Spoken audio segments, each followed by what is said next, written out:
मैले र मेरो हस्बेन्डले चाहिँ डाक्टरलाई हाम्रो बेबीको जेन्डर चाहिँ पेपरमा लेखिदिन लगाएर अनि यो चाहिँ लगेर हामी हाम्रो छोरीलाई दिन्छौँ किनकि प्रिपरेसन यताउता सबैले उसैले गर्ने हो नि त अनि आफूसँग भयो भने हेर्न पनि मन लाग्छ त्यसैले यहाँबाट जाने बित्तिकै यो चाहिँ हामीले हाम्रो छोरीलाई दिन्छौँ।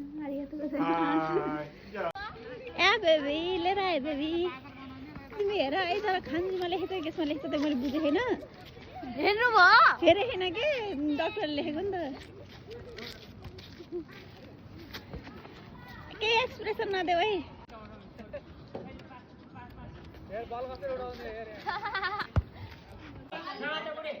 रेडी